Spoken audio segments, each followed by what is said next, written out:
You know how people who are not motivated to go to the gym, not motivated to eat healthy, well, that's where I come in. I help people to have motivation in life where they don't know what to do next, what to try next, or uh, go outside their comfort zone. I literally just finished up this semester in college in a class that is totally outside my comfort zone, which is video editing, which you would think that it would come a little bit easy to me since I do podcasting, but yeah, it's a lot different. And working with a $7,000 camera, I hated every second of it.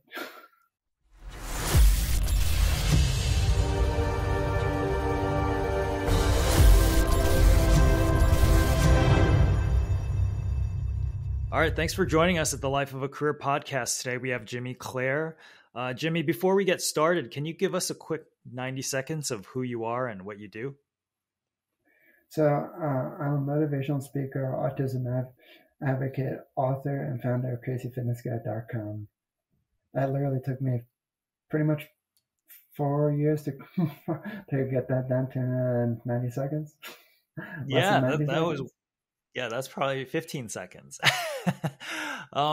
Could you kind of just talk a little bit what that means, for the motivational speaking part and the fitness side?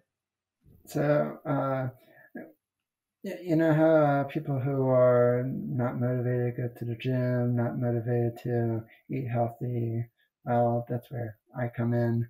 I help people to have motivation in life where they don't know what to do next, what to try next, or uh, go outside their comfort zone.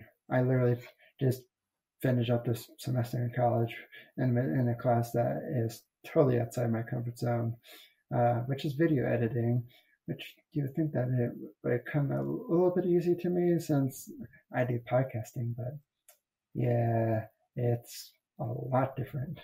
And working with a $7,000 camera, I hated every second of it. Yeah. Which button So, that doesn't self-destruct? mhm. Yeah.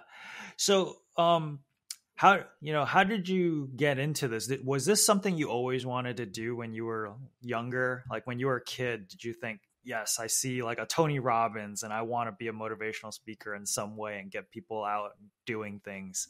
Or was there someone that inspired you, or did you want to do something completely different? Well, that's a funny part because I never measured myself in 29 years of doing of get 29 years later of doing this. I When I was younger, I was gonna be a chef. Uh, Me and fractions did not work together very well. Uh, that still tricks me today because I hate fractions. And now that there's so much technology out there, there's probably like fraction calculators. So who really gives a crap about fractions anymore? But still didn't mean that I really wanted to work in the kitchen till like midnight and whatnot. Because if I don't get my 8 hours of sleep and like a restful 8 hours of sleep, I turn into like the Incredible Hulk, and like just a green face, and I become a zombie, and like so. But then, also, if I remember correctly, I thought, well, maybe I can maybe be a doctor. Well, that didn't turn out well either. So I didn't really know what I really wanted to do. So that was, and I tried different things. I even tried not even going. I even tried not to go to college, but then 3 years later, after high school, I decided, hey, let's go to college. So Yeah. I didn't even think I was going to be where I am today. When you were younger, did you have any resources or a community around you, like your parents, your friends, your school? Did they sort of tell you, were there any expectations for you on what careers that you should go to? Or was it more Yeah, I just go to school and I'll figure things out myself. What was their environment like when you Uh, were younger? well, that was quite the opposite. Uh, my my parents, well, when I was growing up, I was basically set. I felt like I was kind of given a lot of things that I won't be able to do because I was autistic, and they didn't know exactly what autism was. Back then, they called it Asperger's, and it's like, well, the here's all the data. Jimmy's not going to be able to cook, clean, do this, do that. It was the list went on and on, and it's like you're basically just setting me up to fail, and I should just give up from day one. And these, I was also told I wouldn't be able to read higher than a second grade level, and just because I'm autistic, and it was annoying because I was like, these people don't even know me, and and I get it's their job to uh, here's what the data shows, but you could do better. You can do it in a way that doesn't sound like, oh well, this is the end and be all, and you have to. It's gonna. It's written in stone, so to speak. And it's like that's not. Look at the weather people. They get the weather wrong about like what 75% of the time, and it's like, hey, it's not raining today. So I'm like, well, you got it right 20% of the time. So it's like the data doesn't always show the accurate data, just like kind of like podcast tools, etc., where it's like there's not an analytics platform for podcasts that shows you everything. You have a few that might show you the demographics of your audience, but then sometimes they don't even show you the total amount of plays. Some of them show you how many listens that they have, but then they don't show you the total subscribers. So I'm like, yeah, great data. And it's like feels like it's an empty kind of uh, data, and so but then but then but it kind of, but I used to kind of fast forward a little bit. Uh, my school district, let's just say they were not very. They didn't communicate to me very well. I didn't communicate with them very well, and because I always like this. I've heard somewhere that it's kind of like a two-way street where somebody that you know that if one's supposed to communicate with each other, like it kind of goes hand in hand. But they wanted to me. Uh, I caused pretty much a lot of problems in my public school, and because they weren't meeting my needs, and they weren't, and I wasn't meeting their expectations that checked all the boxes, and, and basically they wanted me to be deemed as dangerous to society because I threw a pencil across the room one day. And this was like when I was 8. And I was like, what 8-year-old has not thrown a pencil and maybe tipped a few desks over? And I was like, please do tell me.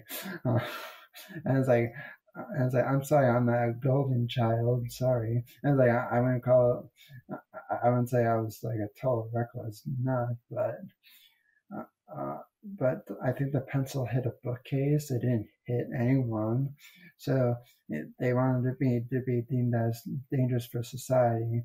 And this was in my elementary school, and but because I threw a pencil, they used restraint on me by wrapping my hands in front of me and pulling from behind. That's illegal. I found out later in life that was illegal. I don't know if it was illegal back then. but it's currently illegal in 20 states. I don't know what happened to the other 30. So I think they fell asleep. I'm not sure. But in my opinion, I think it should be illegal across the whole world because there's kids who die from being restrained and whatnot. It's like, oh, we're protecting you. It's like, you're protecting me. And it's like, you're doing, and it's like, and you tell me I'm dangerous. So it's like, hell, if I had a kid that went through that, I would tell them, like, hey, you think my kid is dangerous? And like, you guys are dangerously stupid.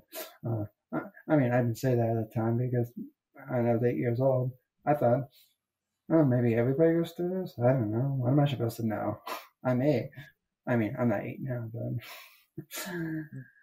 Yeah, so could you just, for the audience members who may not necessarily know what autism is, can you kind of give a brief description of what it is and then how it sort of impacts you and how you learn and how you interact with the world?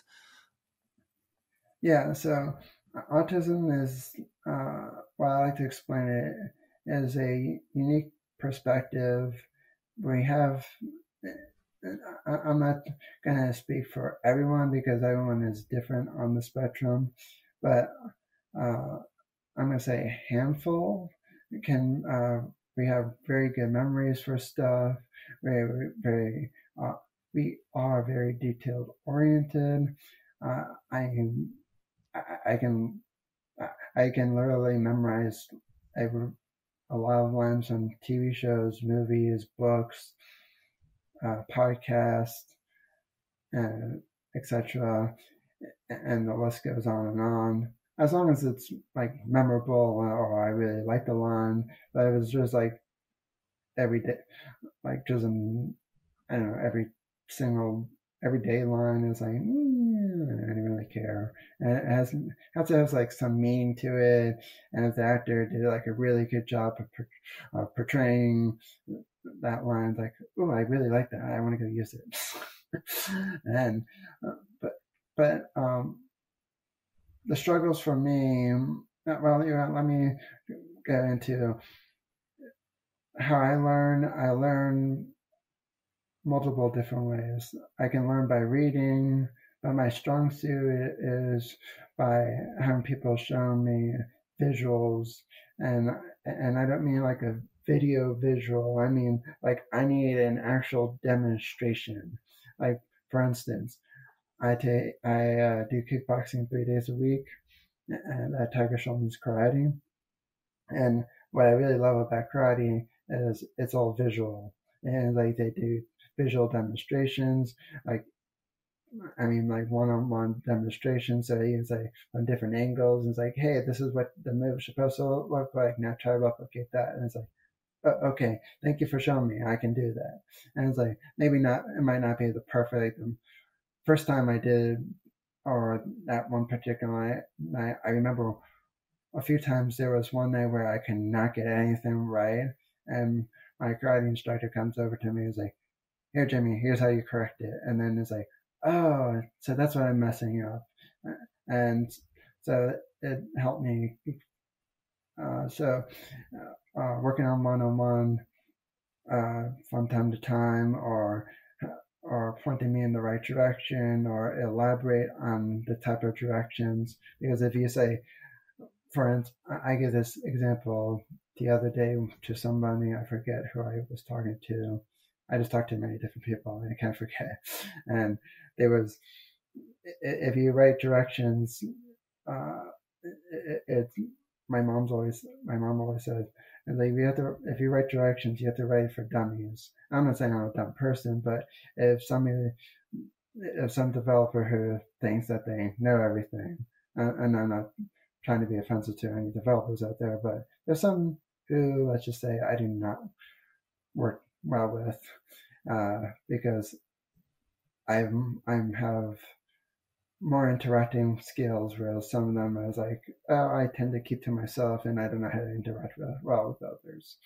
And so there's, uh, so if you write directions like, okay, here's A, B, and C, but then you skipped over and go to E because you think that writing a longer piece of instructions on C, and you combine the C and D together, but it's not clear to me. I'm like, well, how did you get from C to E? What happened to D?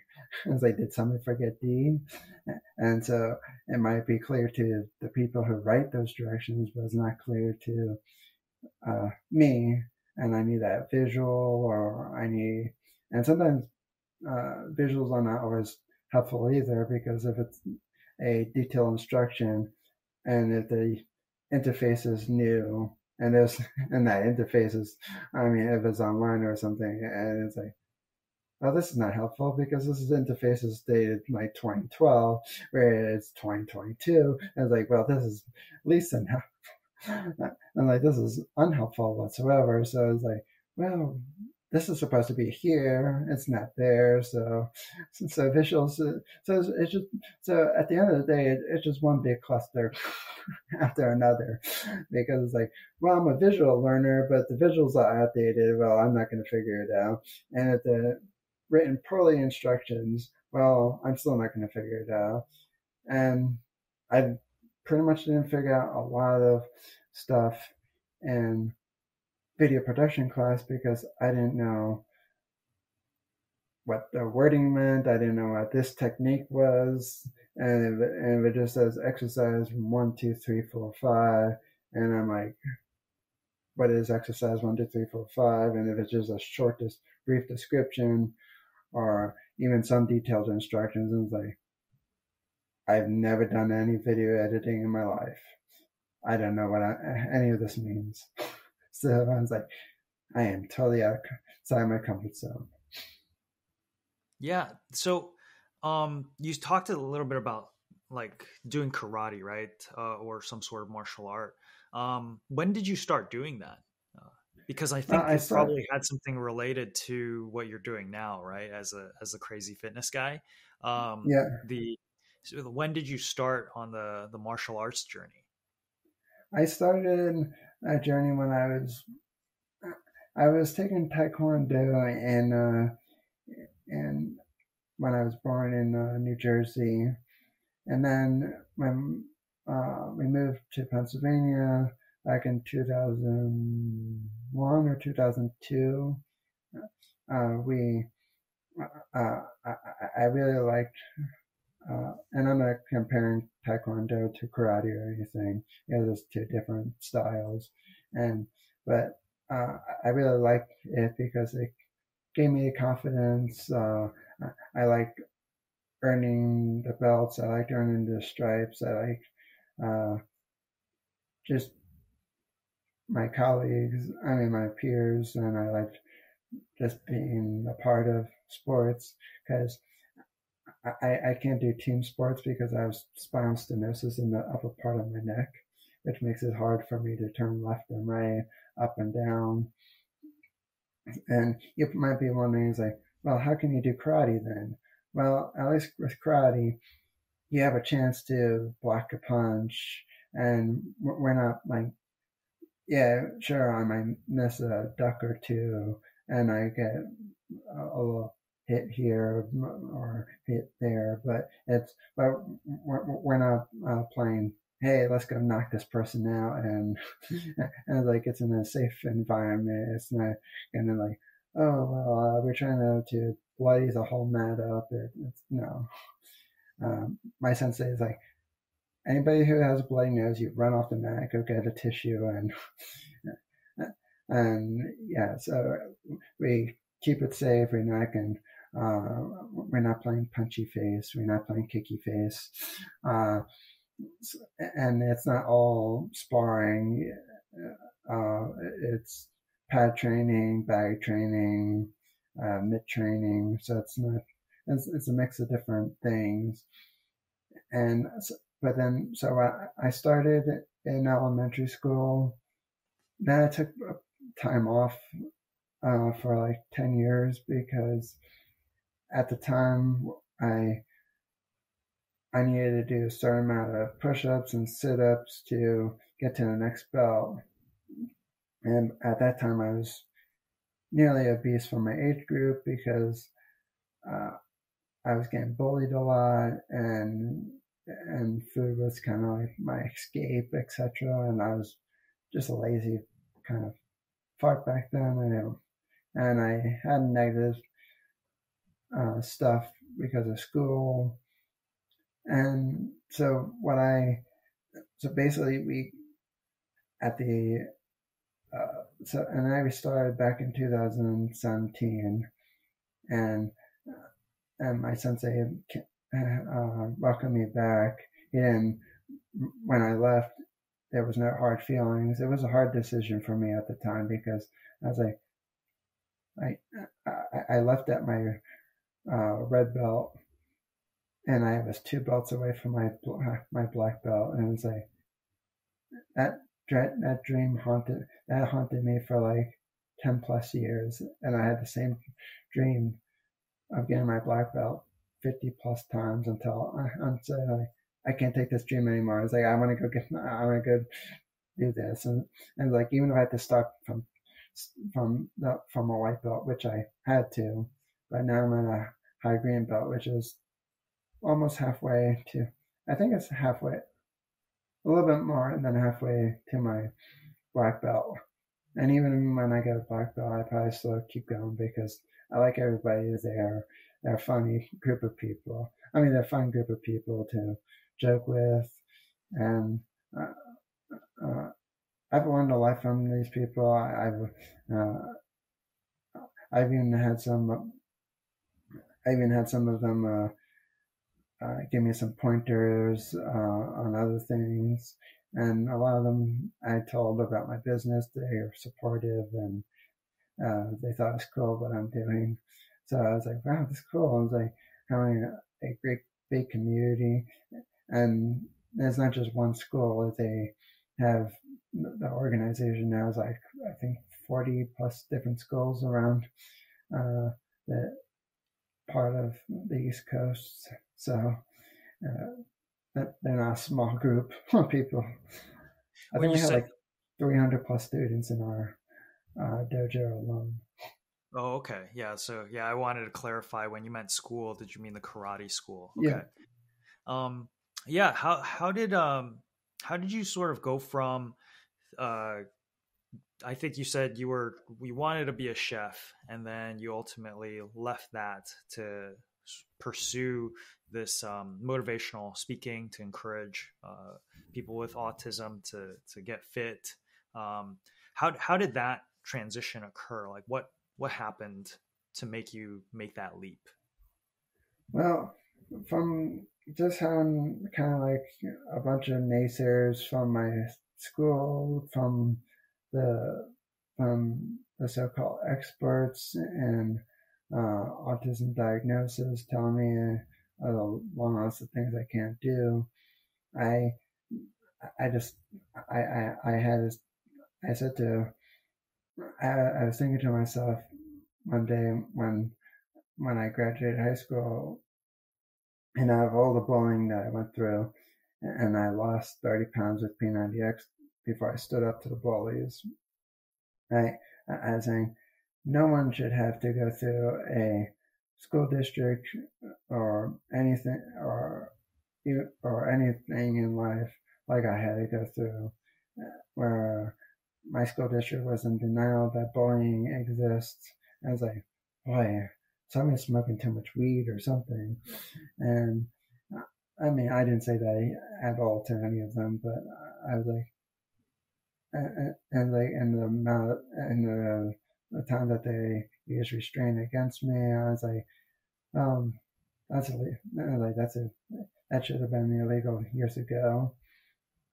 And then they and there's and I just felt like I felt like I had all the odds against me, and so when I overcame a lot of those odds, I said to myself and say, if I can make a change in this world about autism, I would like to show, and like even though there's a number of autism advocates out there, but maybe they need somebody a little bit more younger than those who are already out there.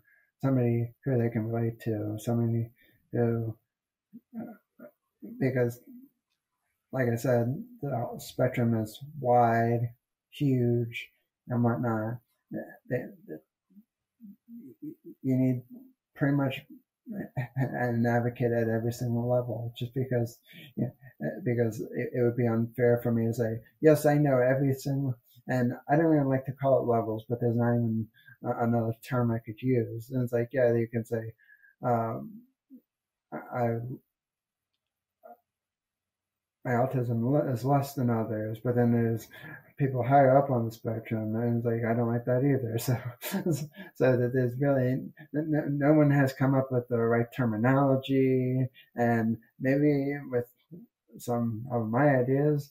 I mean, I don't have another idea for a terminology at the moment, but hey, my brain is always thinking of different things, different ways how I can improve things. For instance, uh, just a real quick uh, thing. My college, and probably like many other colleges, they have me request my accommodations every single semester, which is annoying and quite frankly a little bit rude. And the reason I say that, not because I'm offended by everything, because I'm not. It's um it's it's unfair because what if it's like they're asking me, are you still autistic by any chance? And I'm like, yeah, it's not a disease. It doesn't just go away. There's nothing wrong with my autism abilities. And so it got a little bit frustrating. Uh, I mean, it's frustrating. So I came up with this kind of clever idea that I haven't tried yet, but I don't know if you've have ever heard of Zapier, but I was thinking I'm gonna, since my school, I kind of closed down my of third party access to uh, like third party email apps and etc. I'm gonna see if I can connect, make an alias in my Gmail account from my school's email, set up a Zapier account, set up Zapier to automatically every spring and fall semester to request my accommodations for me. It's like if my college is not going to use automation for accommodations, well, then I'm going to do it from my end because I am tired playing. Hey, I need to request my accommodations, and they keep on moving the time frame of when we need to request them. It used to be 2 weeks before the semester. Then it went to 3 weeks, 4 weeks, a month, 2 months. And I'm like, I don't care anymore. And it's like, how am I supposed to stay on top of it? They don't even email you like they email you when it's time to request them, but it's like right in the smackdown in the middle of the semester. It's like I'm not even thinking about next semester yet. It's like my brain can only think uh, at a certain number of days ahead of me, and it's like sure I take guests on my podcast ahead of time, just so I know that they're lined up. They have a date and time because I do a live stream and a podcast once. I mean, the live stream will be turned into a podcast once a week. I mean, once a month. But I record to and live stream once a week. But I do in batches because I like to have a queue, and it's but I can only focus on so many things at a time, and it's like I'm sorry, my brain is not into 2 3 months later down to the next semester. It's like my brain just can't handle it. Oh, and it's like so. Yeah, that's definitely needs to one of the things that needs to change in colleges because that's like saying for somebody who I don't know, let's say it's I don't even have a good example, but what if somebody uh, no, I don't have a really good example. I'm just gonna trash it. It's all right. I have a question, because the common theme here that I've been hearing is, having autism is very challenging in almost every aspect of dealing with, things that we're supposed to go through: school, interacting with people.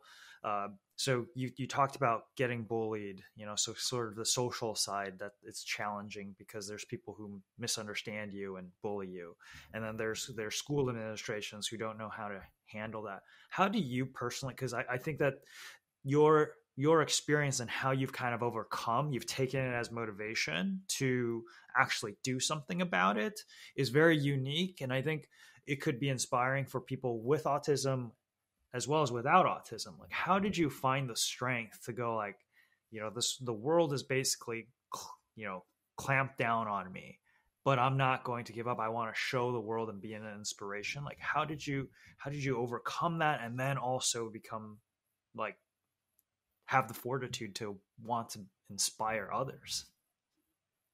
Well, I have close friends. I have close family members who never gave up on me. When I needed extra help, they got me the extra help. They didn't treat me like I'm different. My brother treated me like a brother would. I was a pain in the butt to him. He was a pain in the butt to me. Uh, but sure, we got on each other's nerves a lot.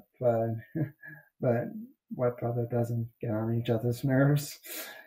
And I got on my parents' nerves. They got on my nerves. They still get on my nerves. I still get on their nerves. They, uh, they, but they help me, and they never used the word autism around me. They, uh, and you might be wondering, like, how did they not use the word autism around me? Well, I, growing up, I hung out with a lot of my friends. I went to do stuff. For instance, pretty much every Friday, sometimes Saturday, sometimes even Sunday, me and my brother invited a whole neighborhood over just to just to play basketball in the driveway or just watch movies.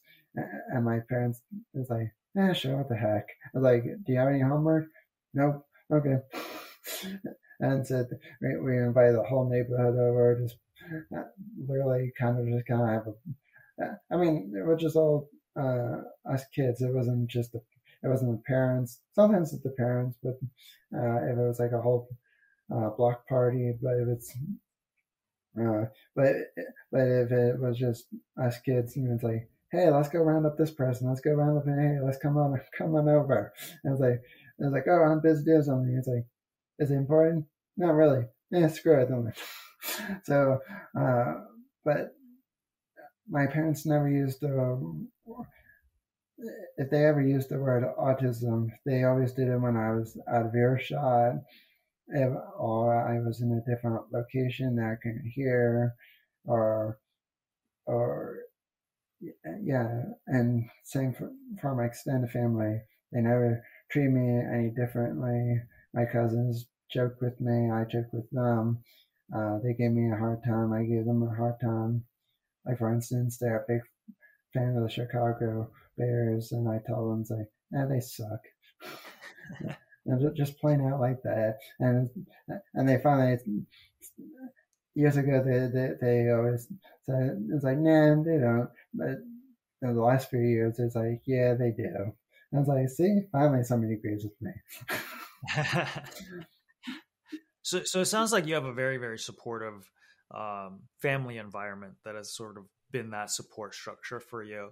But when you went through the bullying and also some of the school challenges, like, how did you react to those situations? Like, were you able to kind of, did it bring you down at all, and then your family built you back up, or did you experience like the bullying and then just process it yourself? You're like, they don't understand, and I have to grow out of it. This is just a small period of my life. Like, how did you deal with that psychologically when, both the school Well, system and also bullies? Well, honestly, it was 8 years of bullying, and I fell into a depression during the school years because I, like I said, I hated my public school. I actually went back to my 10-year uh, high, high school reunion recently, and I only saw one of the bullies there. Uh, Obviously, he left me alone. I think he noticed me, but he didn't say any words because I remember when I stood up to them, I was like, "Leave me the hell alone," and I scared the hell out of him during back then. And I think we, I think you remember our mutual agreement. And so when he saw me, he's like, let me just scoot the hell away from this guy. And I was like, good, I still have some. I was like, well, at least that didn't change. But during that time, and I'll get back to your question real second, there was like only 4 people who talked to me at the whole event out of maybe 70 people there. And I was like, same old, same old. Same people treated me the same way that they did in high school. They didn't get to really know me. They didn't care to know me. So I was like, screw them. And it's like one day when I uh, super famous, I'm not like tooting my own horn or anything, but if I was ever on covers of magazines and whatnot, then they wish that they would have known me. And it's like, yep, and they're lost. And but so I can kind of safely to say that I'll wait another 10 years maybe to go to another one if I ever just choose to ever do it again. But to get back to your question, and sorry about the little rant, uh, but basically, uh, I fell in a depressive state of mind where because I just felt like all the odds were against me. How am I going to get over this bullying?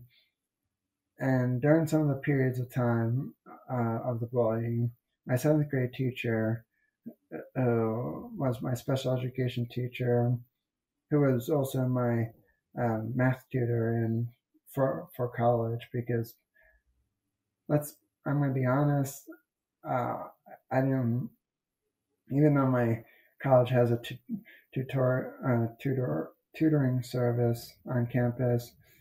Well, now that it's also online as well, I I I, I wanted somebody I could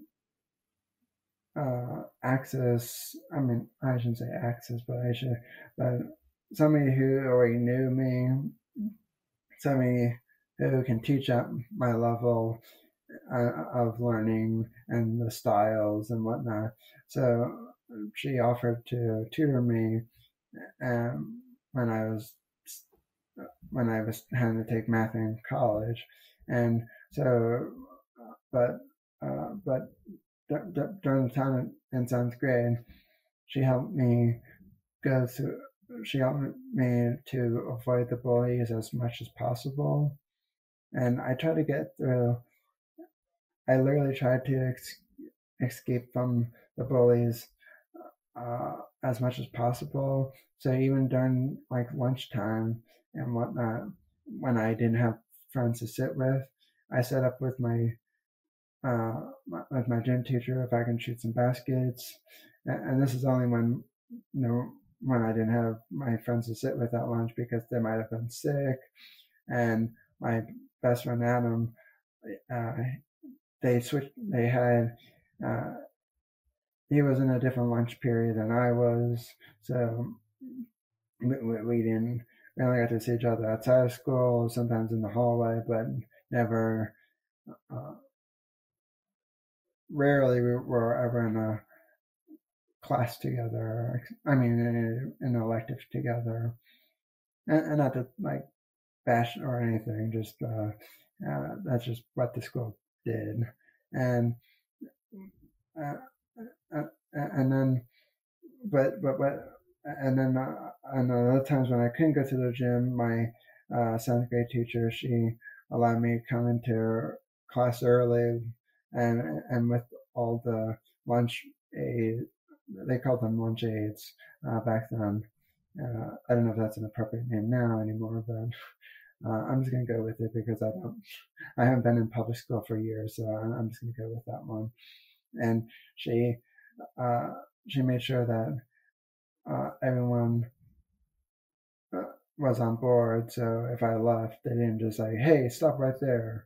Uh, and even the ones who are temporary, meaning they were filling in for somebody who was sick or doing them a favor because they were couldn't make it that day, etc. Because some of them were teachers, some of them that was just their jobs for at lunchtime, etc. And they and so my teacher invited me to her room early and say, "If you come to my classroom early, it was just me at the table with my classroom helper. You can talk to us if you want to, or read a book. But if I'm talking with a group of teachers, come on in. But please be quiet uh, and read a book or do something. But it's my lunchtime too." And I was like, "Done." And so she helped me because when I was with my friends, the bullies kind of left me alone they because bullies like to have a group of their own, but they don't like when you're with a group of other people. It's like, this is 3-on-3. It's too even. If it's 3-on-1, let's go gang up on the. That's usually how it works. I mean, I guess I could be wrong, but that's at least from my point of view. And so, so she was she helped me get through the bullying in middle school and high school. I went through different. I went down to the principal's office every single time. I think I and I in in 12th grade when my 12th grade English teacher was being a bully, she my guidance counselor got pissed off at me because I didn't come to her about it. It was like, "You should have come to me." And I literally said this point blank to her face. It was like, "Well, I know you won't do anything about it anyway." And she got so offended, she even told the head principal, who was the head principal of my middle school, which was right across the street from each other. But she moved over to the high school as well later on. So me and her, let's say, had a good and bad history together. And but I don't think she took any offense to what I've done early on in life because she saw me how I transformed, so to speak, lack of a better word, and uh, and so she even said to my guidance counselor, if and it's like, "I'll talk to you about it later." And it's like, right now, it's like, I'm going to listen to what Jimmy had to say about his teacher. And it's like, I have more important things to do than with them. And it's like, so what? He says, like, you're not going to do anything about it. It's like, if that's his opinion, that's his opinion. So, and I remember, I can't really explain to you what the look on her face was like, but I remember it in my head. And it kind of, to be honest, I mean, it wasn't my best moment of saying such a bluntly like that, but I was like 4 weeks left to graduation. I was like, you're not gonna ever see me again, so. So and it's like, in the slim chances that you ever see me again, and it's like, yeah, I don't really care. I was like, burn the metaphorical bridge. I don't care. Yeah. You spoke a little bit about, your transformation, right? I think it's a good segue into, the transformation that you're trying to do in your current business with motivational speaking at Crazy Fitness Guy. Can you walk us through a little bit about like the services that you provide in the Crazy Fitness Guy? Uh, you know, what programs you provide, the speaking engagements that you do. Like, can you just kind of walk us through a little bit of like day to day? What is it like? You do a lot of podcasts. I think you said you've done over 100 some. So it's just sort of like, what is it like to be, a motivational speaker in this space? So I have to jump in 5 different majors in college. I I had my first guest appearance on a podcast, and actually it was a live stream slash podcast, and I was like, I was like, I wonder if there's a way I can be a public speaker growing up. I mean, later as a career, and I explored it with my mom, and my community college did have a major that has public speaking that can go into that can also lead into publishing, sports broadcaster, radio show host, etc. And it's like, sounds very interesting. I was like, I only jumped 4 majors, so why not another 5? Which drove my parents nuts. But I was like, well, at least I'm doing it at community college level. I'm not saying it's cheap or anything, but it's cheaper than a 4-year school. And so I was like, sorry, I didn't know that this existed. And I was like, they offer a lot of different programs, so how do you know without trying? I went through game design. Well, first I started with personal training. Math and science were not my strong suits. And there seems to be a pattern here. And then I went to game design. Well, actually, sorry, web design. And I liked it. It was cool. But what I didn't like about it was we pretty much hand-coded all of our temporary websites. And it was cool to know the process, but it's like, with all the website builders out there, I was like, no one does this anymore. And it's like, let's just all be honest. And it's like, this was cool, but let's be realistic. This rarely happens anymore because there's so many website builders out there like WordPress, GoDaddy, just to name a few. I'm not saying the best ones, but just like Squarespace. But like, come on, and like no one hands code crap anymore. let's just be honest. And then I went to game design, and the reason I left that, they had me. The teacher wanted me to use uh,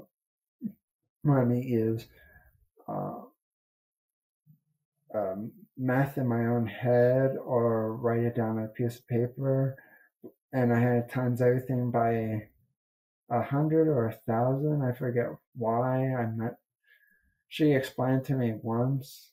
I disagreed right off the bat, and not being a troublemaker or anything, but she's like, developers have to do this every single day, and it's like, and they have to do this every single day for games, etc. Well, funny thing is, at that time, I knew 3 developers, and they said to me, we use calculators on a computer. Who gives a crap about math? I was like, everything's computerized. So I was like, we don't have to do any of that. And it's like, what she's telling you is a load of crap. And these guys weren't just amateurs. I met one who can literally hack into pretty much any account on Facebook. I mean, with weak passwords. He wouldn't do that because that would be illegal. But everybody's like, yeah, I was like, I know how to hack, and I was like, I don't do that. And then I have another one who does web design, etc., and does stuff for clients. And I still stay in touch with that person. And he's like, I don't do that either. And it's like, I don't know what she's talking about. And it's like, okay, cool. So I'm getting taught by somebody who doesn't know anything about game design or coding, etc., and I'm supposed to take her word for it. I didn't say that at all. I just kind of just dropped the class and just left the major because it's like, I'm just not gonna do this anymore. And that wasn't the only reason why I left. It was also I left because I didn't my my uh, because my web design teacher told me that he had a friend whose job literally was all day was to make grass for all the games. I'm like, gee, and I thought I couldn't get any lower. And I was like, I could watch the grass grow outside, and it'd be more fun just than making the grass. I was like, yep, I am not going into game design.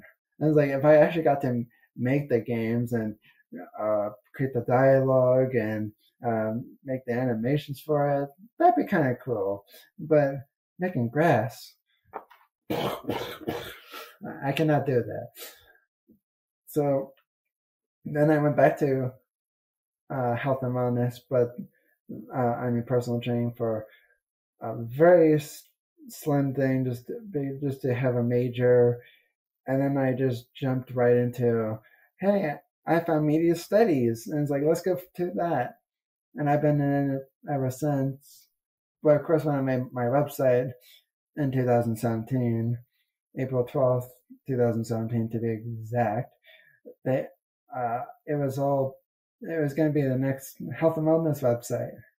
April Fools, and since I put all the time and effort and branding into everything, I'm like, I really don't want to change the name. I really don't want to go through the whole rebranding process because it will just suck. Because between me and Crazy Fitness Guy, I have 100+ accounts, and you're probably wondering like, why the hell do you have that many accounts? Well, when I tweeted and posted on across the various social media platforms, just by behind Crazy Fitness Guy, and I made it to. I posted a milestone, and no one really reacted to it. There was like, oh, and I was kind of like thinking, and I had like a few hundred followers at the time, so it wasn't like, oh, I had 0 followers and 0 likes. So I was like, oh, I wonder why no one's saying, hey, congrats or whatnot. So then I said, maybe from a reader or a follower perspective, like, oh, it's another company tweeting about their milestones. Whoopie frickin' do. We need another one of those.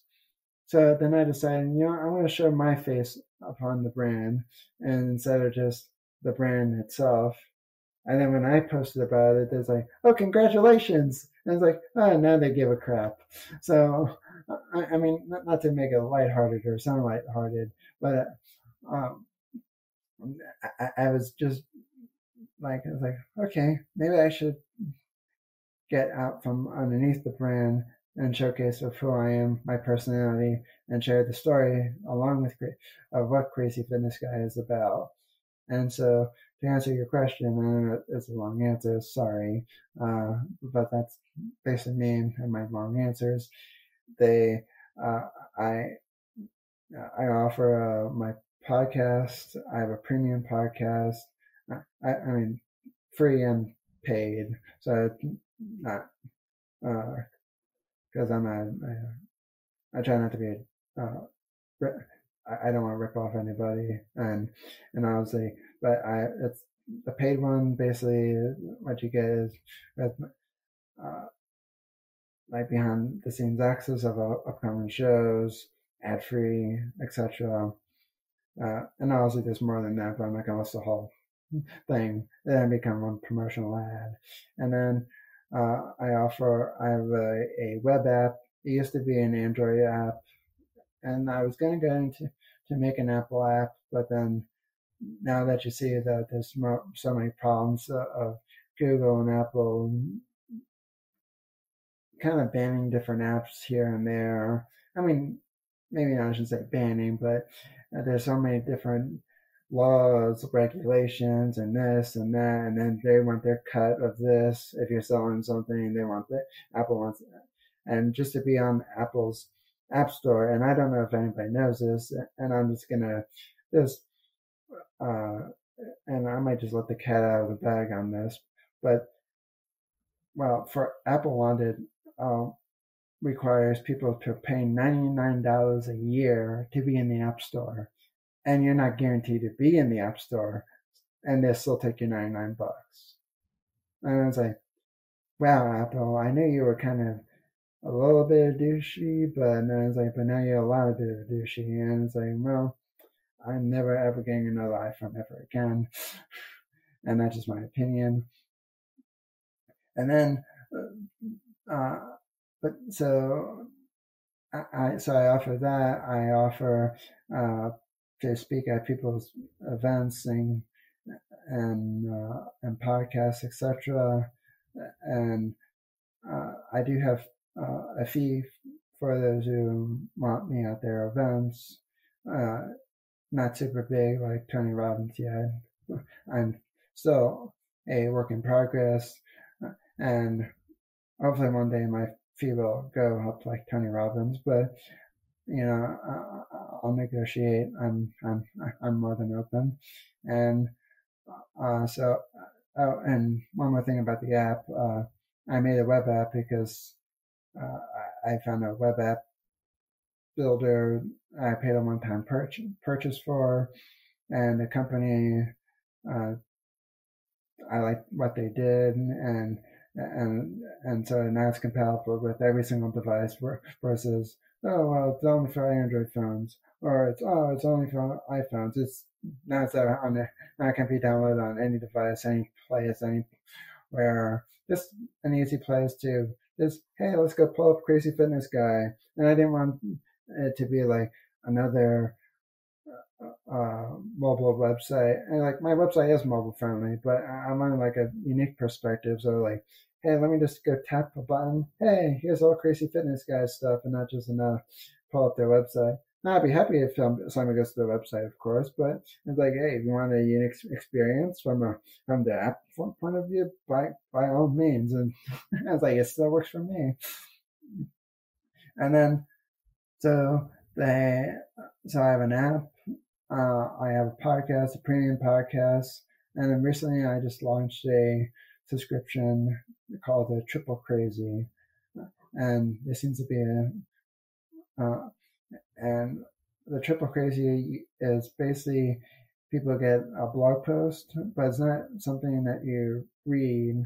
I mean, yeah, you can read along with it, but think of it as like kind of an audiobook. There's a voiceover that reads the blog post to you, but instead of on average, my post average around like 6, 7, 8 minutes. It's minutes to read, depending on how new the article is. Or how old it is, because my older articles were very short like this, and they sucked, and I admit that.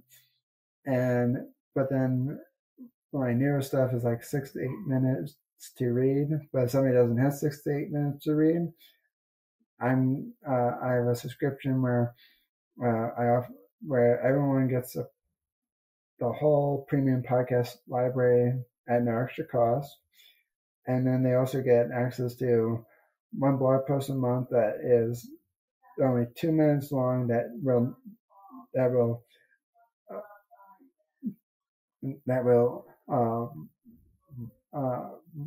narrate the stuff to you. So it's kind of like an audio book slash blog post, but it's not a book, obviously.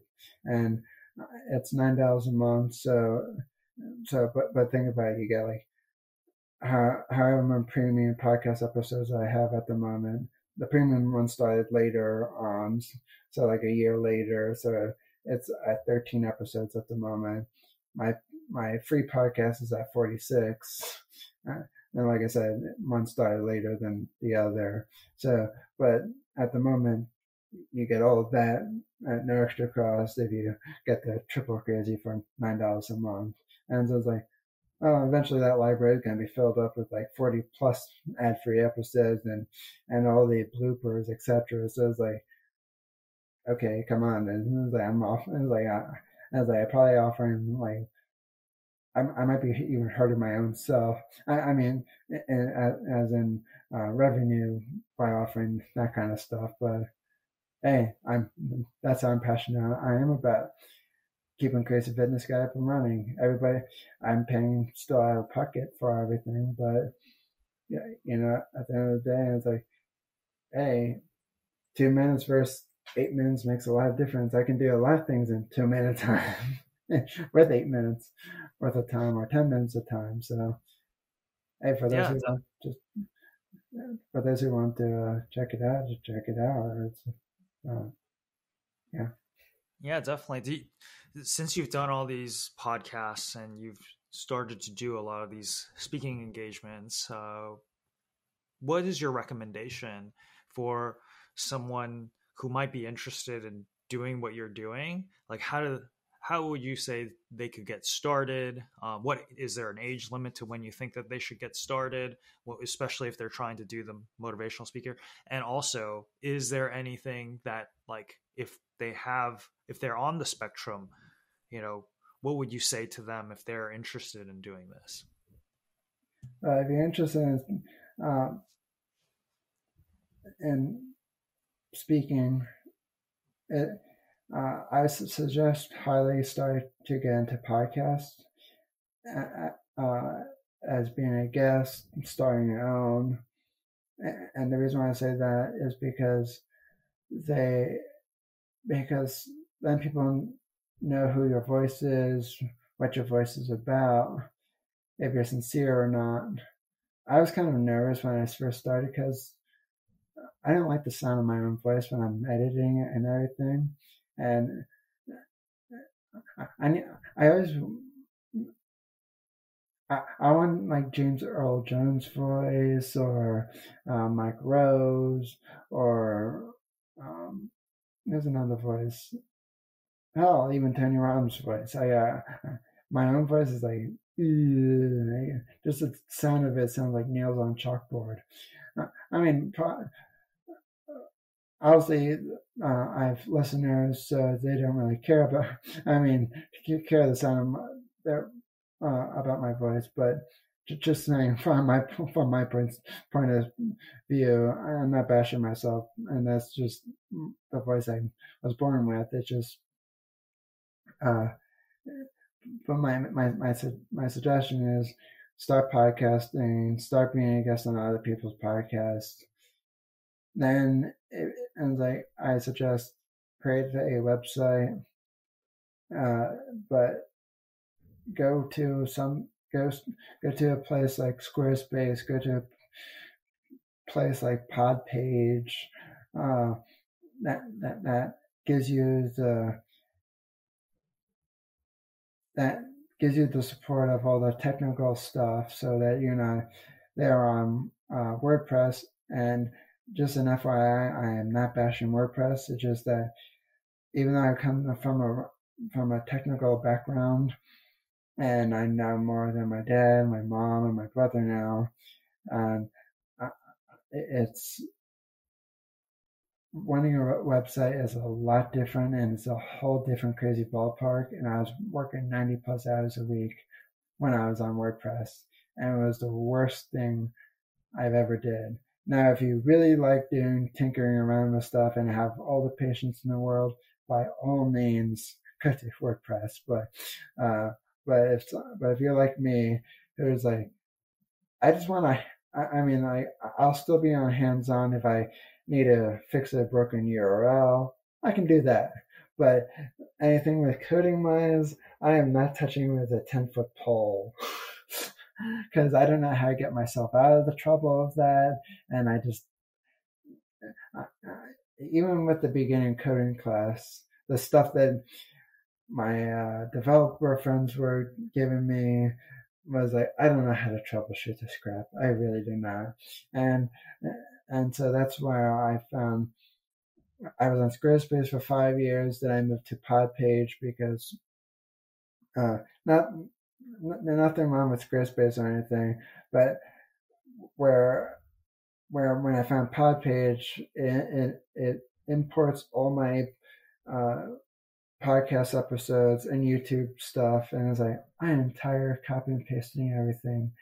And so I was like, I really want to work smarter than harder. And plus, Squarespace eventually upped their price again this year. I mean, I switched at July which I was thankful for, because later on I found out they jumped up everybody from $225 a year to $255 a year, and it's like, I am not making money.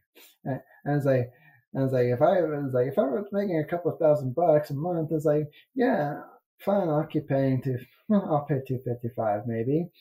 But over here, I save myself $40 and save a lot of time then copying and pasting everything. So I jumped over. It was a pain in the butt to do so as well, because I was a lot of copy and pasting as well. But I was like, well, if I want to continue doing this in the future, I need to set myself up with tools that I'm going to like to use in the years to come. And why did I stay at this place where I could have jumped over here a long time ago? So that's why I did that. And yeah, so that's my suggestions. Yeah, I think those are great suggestions. Starting the podcast, learning by doing is always a great tidbit of advice. Also, your voice. I wouldn't worry too much about your voice. I think everyone, when we listen to our own voices, we hate ourselves. So I think that's a universal hatred of our own voices, just because it's not what we are usually hearing when we're speaking. So yeah, I completely understand that part too. Yeah. So if people are interested in podcasting or joining you on your podcast, or even asking you for your speaking engagement services, how can they reach you? The best way is to go to crazyfitnessguy.com, and if you're interested as a guest, there's a form on the podcast page, and then also, if you're interested in just contacting me, use the contact page button. And if you try to use the legal email address on the page, on my on my privacy policy page, chances are I will not answer, because because I get a lot of spam through that one, and it's like, well, no one has told me to get rid of something because I don't know, something might have been copyrighted or something, or I mean, not that copyright from anybody, but I mean, there's always that precautionary measures. I have it listed, but the best way is to contact me through the contact us form, but like, introduce yourself and say, hey, I heard you from here and so, but don't try to go selling me products, because I have so many people come to my site and say, hey, we sell houses and we'd like to be a guest on your show. And it's like, what? You sell? It's like houses and healthy living do not go together in the same podcast. Yeah, and I think before the podcast, you mentioned something about a speaking engagement that you have coming up, right? Would you like to just put that a little bit? Yeah. So next week, on December 15th at 7 p.m. Eastern Time, I'm hosting my own event. It's my TEDx that I've been working on for 3 years now. And you're probably wondering, why did it take you 3 years to finish it? Well, when I finished it, I didn't have a way to present it. I didn't know of a platform to present it. And I didn't have any motivation to finish it, because I wasn't working towards a goal. And then when my college had a TEDx event of their own, and I didn't get a fair shot to present to the committee, I was like, okay, I'm going to make my own event. I was like, I'm going to show my college how a real event is put on. And it's like all the timings, the promotion, and their promotion was literally when they announced the event, then they were silent for 2 months, and then by a week before the event, they posted tickets, and I'm like, really? I would have promoted the whole, and like you probably have watched TV before, and all those upcoming shows, they always promote every freaking time, right before, like months in advance before the next season comes out with trailers and whatnot. And it's like amateurish. It's people, like, I don't know who's running this event, but it's like, holy crap. It's like, I'm not saying you have to be a pro at promoting, but holy crap. So, and I'm not doing it just because of that, but I wanted to promote, I wanted to do my own show and my own event to raise awareness about what was like going to autism in colleges and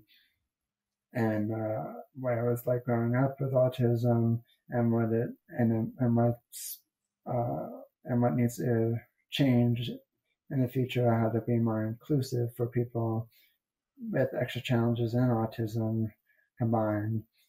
And it's a virtual event. There's ticket prices of $20. 10% goes to a local charity called Harmony Theater, and so 10% proceeds will go to that local charity after the event is said and done.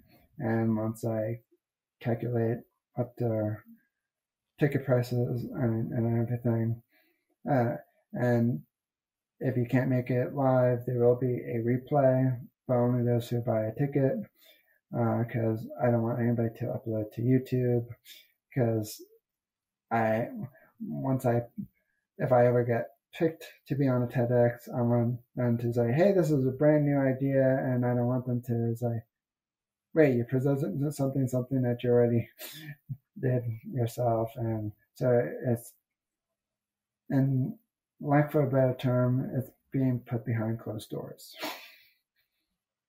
Okay. Yeah. Where can they find the link to the webinar or the virtual meeting? If you like, I can put in the chat at the moment. Okay. Perfect. Give me a second. Let me pull it up. Okay. We'll make sure to write that in. Give me a second.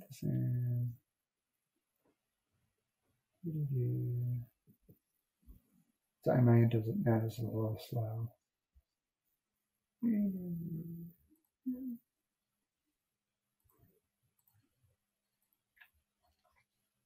That is the event link, and all the details is on that link. I mean, through that link. Sorry, not on the link. Jeez. Oh, yeah, it's on the link. Okay, perfect. And yeah, so really appreciate you being on the show. I think what you're doing is extremely inspiring. Thank you so much for sharing your story about getting bullied for 8 years by not only fellow students and also sort of the school itself, by teachers, and the challenges of just autism in general, and how you discovered fitness through martial arts and really sort of transformed yourself into this shining beacon of sort of autism support, right? To tell people, hey, you can come out of the dark places in your life and ultimately come out of it in a very positive way. And really thank you for coming on again, and you're definitely an inspiration. Thanks for having me. And definitely go check out the event, and I hope you can come to the event too. Like I said, replays are included. Yeah, will do. Hey, thanks for joining us at Mentor Access. If you like what you just watched, please click like and subscribe, and also hit that bell so that you get notified when we have new videos come out. Thank you for supporting our mission.